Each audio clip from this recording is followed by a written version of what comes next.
Matthew Henry's Commentary on the Whole Bible. Deuteronomy 17.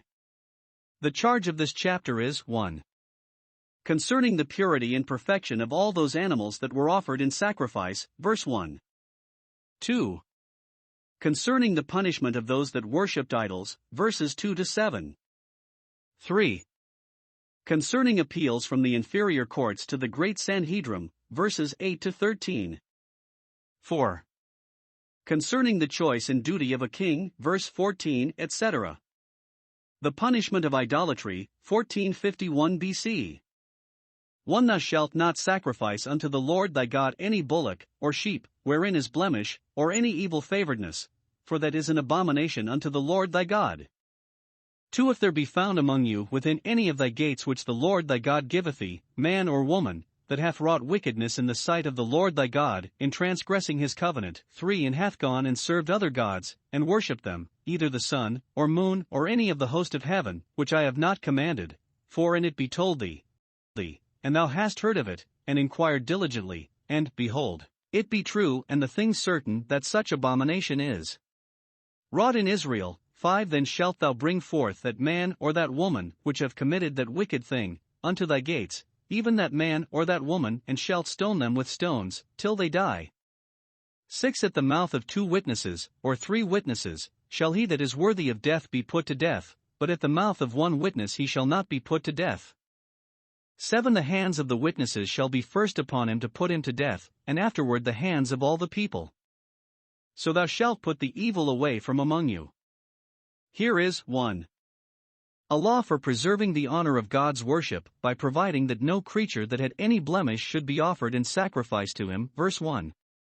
This caveat we have often met with: Thou shalt not sacrifice that which has any blemish, which renders it unsightly, or any evil matter or thing, as the following word might better be rendered, any sickness or weakness, though not discernible at first view.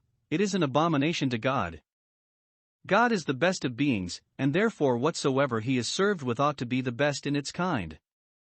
And the Old Testament sacrifices in a special manner must be so, because they were types of Christ, who is a lamb without blemish or spot, 1 Peter 1 verse 19, perfectly pure from all sin and all appearance of it. In the latter times of the Jewish church, when by the captivity in Babylon they were cured of idolatry, yet they were charged with profaneness in the breach of this law, with offering the blind, and the lame, and the sick for sacrifice, Malachi 1 verse 8. 2. A law for the punishing of those that worshipped false gods.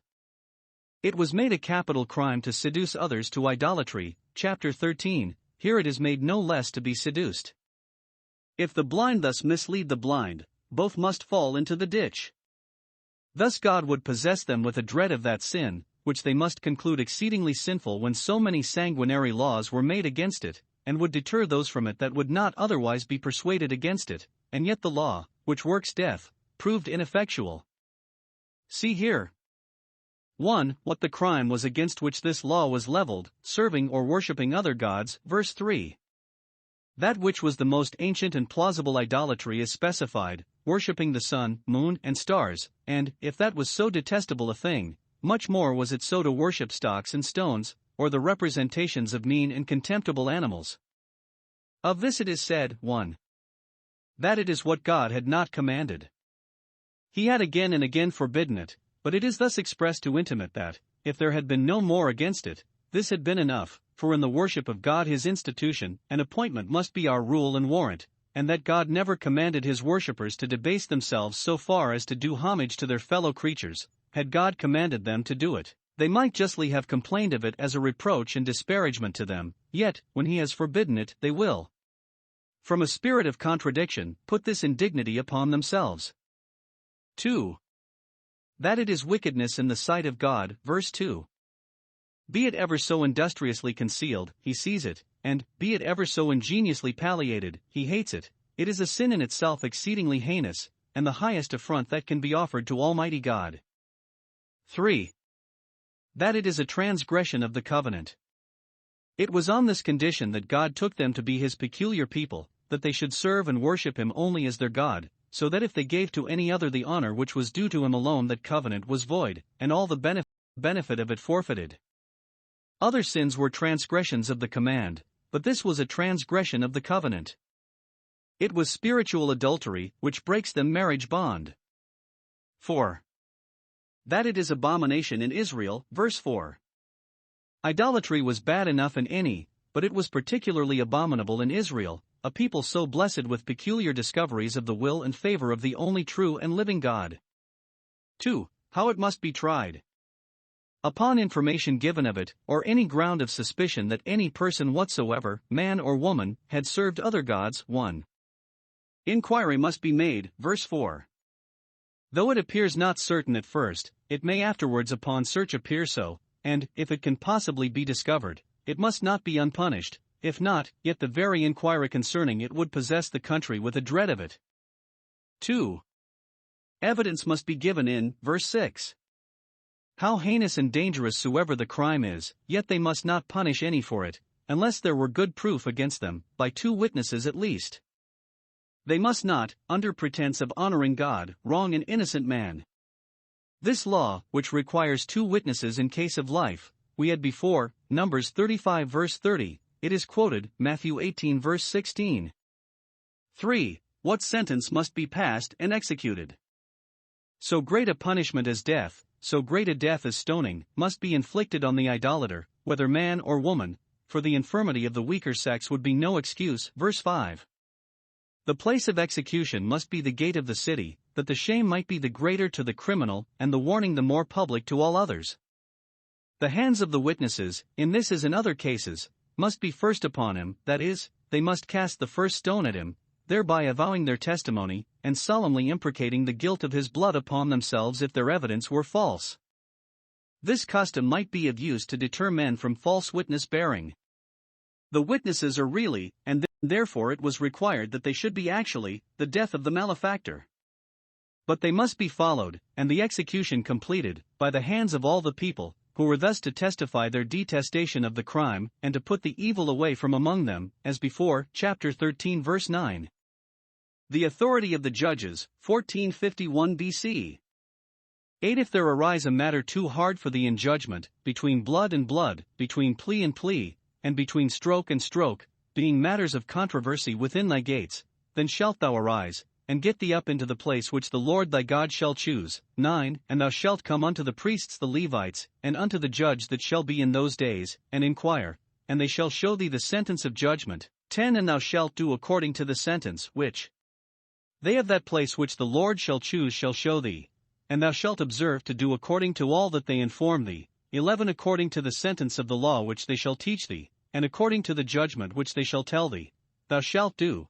Thou shalt not decline from the sentence which they shall show thee, to the right hand, nor to the left. 12. And the man that will do presumptuously, and will not hearken unto the priest that standeth to minister there before the Lord thy God, or unto the judge, even that man shall die, and thou shalt put away the evil from Israel. Courts of judgment were ordered to be erected in every city, chapter 16 verse 18, and they were empowered to hear and determine causes according to law, both those which we call pleas of the crown and those between party and party, and we may suppose that ordinarily they ended the matters that were brought before them, and their sentence was definitive. But 1.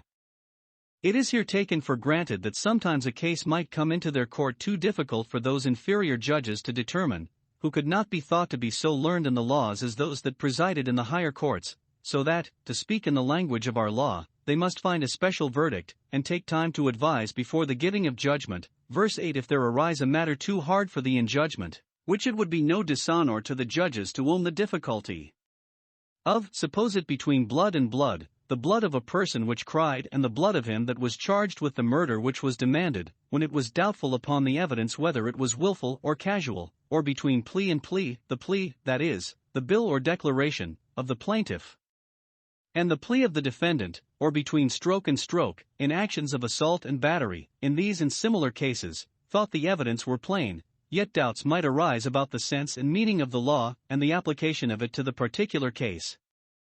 These difficult cases, which hitherto had been brought to Moses, according to Jethro's advice, were, after his death, to be brought to the supreme power, wherever it was lodged, whether in a judge, when there was such an extraordinary person raised up and qualified for that great service, as Othniel, Deborah, Gideon, etc., or in the high priest, when he was by the eminency of his gifts called of God to preside in public affairs, as Eli, or, if no single person were marked by heaven for this honor, then in the priests and Levites, or in the priests, who were Levites of course, who not only attended the sanctuary, but met in council to receive appeals from the inferior courts, who might reasonably be supposed, not only to be best qualified by their learning and experience, but to have the best assistance of the divine Spirit for the deciding of doubts, verses 9, 11 and 12. They are not appointed to consult the Urim and Thummim, for it is supposed that these were to be consulted only in cases relating to the public, either the body of the people or the prince, but in ordinary cases the wisdom and integrity of those that sat at the stern must be relied on. Their judgment had not the divine authority of an oracle, yet besides the moral certainty it had, as the judgment of knowing, prudent, and experienced men, it had the advantage of a divine promise implied in those words, verse 9, they shall show thee the sentence of judgment. It had also the support of a divine institution, by which they were made the supreme judicature of the nation. The definitive sentence given by the judge, priest, or great council, must be obeyed by the parties concerned, upon pain of death. Thou shalt do according to their sentence, verse 10, thou shalt observe to do it, thou shalt not decline from it, verse 11, to the right hand nor to the left. Note, it is for the honor of God and the welfare of a people that the authority of the higher power be supported and the due order of government observed, that those be obeyed who are appointed to rule, and that every soul be subject to them in all those things that fall within their commission. Though the party thought himself injured by the sentence, as every man is apt to be partial in his own cause, yet he must needs be subject, must stand to the award, how unpleasing soever, and bear, or lose, or pay, according to it, not only for wrath, but also for conscience sake. But if an inferior judge contradict the sentence of the higher court, and will not execute the orders of it, or a private person refuse to conform to their sentence, the contumacy must be punished with death, though the matter were ever so small in which the opposition was made, that man shall die, and all the people shall hear and fear, verses 12 and 13. See here, 1. The evil of disobedience. Rebellion and stubbornness, from a spirit of contradiction and opposition of God, or those in authority under him, from a principle of contempt and self-willedness, are as witchcraft and idolatry. To differ in opinion from weakness and infirmity may be excused and must be borne with, but to do so presumptuously, in pride and wickedness, as the ancient translations explain it, this is to take up arms against the government, and is an affront to him by whom the powers that be are ordained. 2. The design of punishment, that others may hear and fear, and not do the like. Some would be so considerate as to infer the heinousness of the offense from the grievousness of the penalty, and therefore would detest it, and others would so far consult their own safety as to cross their humors by conforming to the sentence rather than to sin against their own heads, and forfeit their lives by going contrary to it. From this law the apostle infers the greatness of the punishment of which those will be thought worthy that trample on the authority of the Son of God, Hebrews 10 verses 28 and 29. The choice of a king, 1451 BC. 14 When thou art come unto the land which the Lord thy God giveth thee, and shalt possess it, and shalt dwell therein, and shalt say, I will set a king over me, like as all the nations that are about me. 15 Thou shalt in any wise set him king over thee, whom the Lord thy God shall choose. 1 From among thy brethren shalt thou set king over thee. Thou mayest not set a stranger over thee, which is not thy brother. 16 But he shall not multiply horses to himself, nor cause the people to return to Egypt, to the end that he should multiply horses. Forasmuch as the Lord hath said unto you, ye shall henceforth return no more that way. 17 Neither shall he multiply wives to himself, that his heart turn not away, neither shall he greatly multiply to himself silver and gold. 18 And it shall be, when he sitteth upon the throne of his kingdom, that he shall write him a copy of this law in a book out of that which is before the priests the Levites. 19 And it shall be with him, and he shall read therein all the days of his life, that he may learn to fear the Lord his God, to keep all the words of this law, and these statutes, to do them. 20 That his heart be not lifted up above his brethren, and that he turn not aside from the commandment, to the right hand, or to the left, to the end that he may prolong his days in his kingdom, he, and his children, in the midst of Israel. After the laws which concern subjects fitly followed the laws which concern kings, for those that rule others must themselves remember that they are under command. Here are laws given. 1. To the electors of the empire, what rules they must go by in making their choice, verses 14 and 15. 1. It is here supposed that the people would, in process of time, be desirous of a king, whose royal pomp and power would be thought to make their nation look great among their neighbors. Their having a king is neither promised as a mercy nor commanded as a duty. Nothing could be better for them than the divine regimen they were under, but it is permitted them if they desired it. If they would but take care to have the ends of government answered, and God's laws duly observed and put in execution, they should not be tied to any one form of government, but should be welcome to have a king. Though something irregular is supposed to be the principle of the desire, that they might be like the nations, whereas God in many ways distinguished them from the nations, yet God would indulge them in it, because he intended to serve his own purposes by it, in making the regal government typical of the kingdom of the Messiah. 2. They are directed in their choice. If they will have a king over them, as God foresaw they would, though it does not appear that ever the motion was made till almost 400 years after, then they must 1. Ask counsel at God's mouth, and make him king whom God shall choose, and happy it was for them that they had an oracle to consult in so weighty an affair, and a God to choose for them who knows infallibly what every man is and will be. Kings are God's vicegerents, and therefore it is fit that he should have the choosing of them. God had himself been in a particular manner Israel's king, and if they set another over them, under him, it was necessary that he should nominate the person.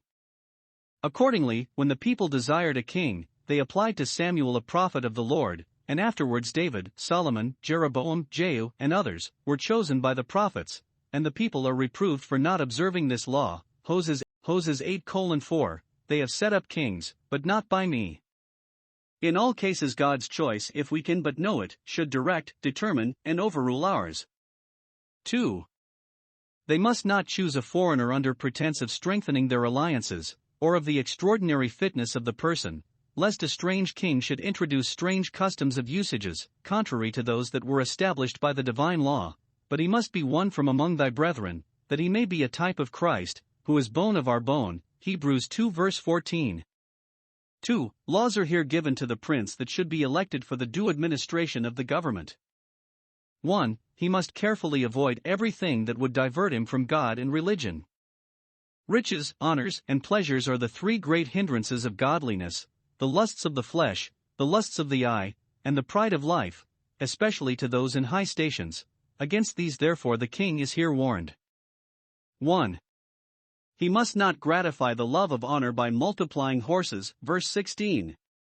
He that rode upon a horse, a stately creature, in a country where asses and mules were generally used looked very great, and therefore though he might have horses for his own saddle, and chariots, yet he must not set servants on horseback, Ecclesiastes 10:7, nor have many horses for his officers and guards. When God was their king, his judges rode on asses, Judges 5:10, and Judges 12:14. Nor must he multiply horses for war, lest he should trust too much to them, Psalm 20:7, Psalm 33:17, Hosea 14:3. The reason here given against his multiplying horses is because it would produce a greater correspondence with Egypt, which furnished Canaan with horses, 1 Kings 10:28-29, than it was fit the Israel of God should have, who were brought thence with such a high hand. You shall return no more that way, for fear of being infected with the idolatries of Egypt, Leviticus 18:3, to which they were very prone. Note, we should take heed of that commerce or conversation by which we are in danger of being drawn into sin. If Israel must not return to Egypt, they must not trade with Egypt. Solomon got no good by it. 2. He must not gratify the love of pleasure by multiplying wives, verse 17, as Solomon did to his undoing, 1 Kings 11:1, that his heart, being set upon them, turn not away from business and everything that is serious, and especially from the exercise of piety and devotion, to which nothing is a greater enemy than the indulgence of the flesh. 3. He must not gratify the love of riches by greatly multiplying silver and gold. A competent treasure is allowed him, and he is not forbidden to be good husband of it, but 1. He must not greatly multiply money, so as to oppress his people by raising it, as Solomon seems to have done, 1 Kings 12:4, nor so as to deceive himself, by trusting to it, and setting his heart upon it, Psalm 62:10. 2. He must not multiply it to himself. David multiplied silver and gold, but it was for the service of God, 1 Chronicles 29:4, not for himself. for his people, not for his own family. 2. He must carefully apply himself to the law of God, and make that his rule. This must be to him better than all riches, honors, and pleasures, than many horses or many wives, better than thousands of gold and silver. 1. He must write himself a copy of the law out of the original, which was in the custody of the priests that attended the sanctuary. Verse 18. Some think that he was to write only this book of Deuteronomy, which is an abstract of the law, and the precepts of which, being mostly moral and judicial, concern the king more than the laws in Leviticus and Numbers, which, being ceremonial, concern chiefly the priests. Others think that he was to transcribe all the 5 books of Moses, which are called the law, and which were preserved together as the foundation of their religion. Now, 1. Though the king might be presumed to have very fair copies by him from his ancestors, yet, besides those, he must have one of his own. It might be presumed that theirs were worn with constant use. He must have a fresh one to begin the world with. 2. Though he had secretaries about him whom he might employ to write this copy, and who perhaps could write a better hand than he, yet he must do it himself, with his own hand, for the honor of the law, and that he might think no act of religion below him, to inure himself to labor and study, and especially that he might thereby be obliged to take particular notice of every part of the law, and by writing it might imprint it in his mind. Note, it is of great use for each of us to write down what we observe as most affecting and edifying to us, out of the Scriptures and good books, and out of the sermons we hear. A prudent pen may go far towards making up the deficiencies of the memory, and the furnishing of the treasures of the good householder with things new and old. 3. He must do this even when he sits upon the throne of his kingdom, provided that he had not done it before. When he begins to apply himself to business, he must apply himself to this in the first place. He that sits upon the throne of a kingdom cannot, but have his hands full. The affairs of his kingdom both at home and abroad call for a large share of his time and thoughts, and yet he must write himself a copy of the law. Let not those who call themselves men of business think that this will excuse them from making religion their business, nor let great men think it any disparagement to them to write for themselves those great things of God's law which he hath written to them. Hosea 8 verse 12. 2. Having a Bible by him of his own writing, he must not think it enough to keep it in his cabinet, but he must read therein all the days of his life. Verse 19. It is not enough to have Bibles, but we must use them daily, as the duty and necessity of every day require. Our souls must have their constant meals of that manna, and, if well digested, it will be true nourishment and strength to them. As the body is receiving benefit by its food continually, and not only when it is eating, so is the soul by the word of God, if it meditate therein day and night. Psalm 1 verse 2. And we must persevere in the use of the written word of God as long as we live. Christ's scholars never learn above their Bibles, but will have a constant occasion for them till they come to that world where knowledge and love will both be made perfect. 3. His writing and reading were all nothing if he did not reduce to practice what he wrote and read. Verses 19 and 20. The Word of God is not designed merely to be an entertaining subject of speculation, but to be a commanding rule of conversation. Let him know 1. What dominion his religion must have over him, and what influence it must have upon him. First, it must possess him with a very reverent and awful regard to the divine majesty and authority. He must learn, and thus the most learned must by ever learning, to fear the Lord his God, and, as high as he is, he must remember that God is above him, and, whatever fear his subjects owe to him, that, and much more, he owes to God as his king. Secondly, it must engage him to a constant observance of the law of God, and a conscientious obedience to it, as the effect of that fear. He must keep all the words of this law. He is custos utriusque tabulae, the keeper of both tables, not only take care that others do them, but do them himself as a humble servant to the God of heaven, and a good example to his inferiors. Thirdly, it must keep him humble. How much soever he is advanced, let him keep his spirit low, and let the fear of his God prevent the contempt of his brethren, and let not his heart be lifted up above them, so as to carry himself haughtily or disdainfully towards them, and to trample upon them. Let him not conceit himself better than they because he is greater, and makes a fairer show, but let him remember that he is the minister of God to them for good, major singulus, but minor universus, greater than any one, but less than the whole. It must prevent his errors, either on his right hand or on the left, for there are errors on both hands, and keep him right, in all instances, to his God and to his duty. 2. What advantage his religion would be of to him. Those that fear God and keep his commandments will certainly fare the better for it in this world. The greatest monarch in the world may receive more benefit by religion than by all the wealth and power of his monarchy. It will be of advantage, first, to his person. He shall prolong his days in his kingdom. We find in the history of the kings of Judah that, generally, the best reigns were the longest, except when God shortened them for the punishment of the people, as Josiah's. Secondly, to his family, his children shall also prosper. Entail religion upon posterity, and God will entail a blessing upon it.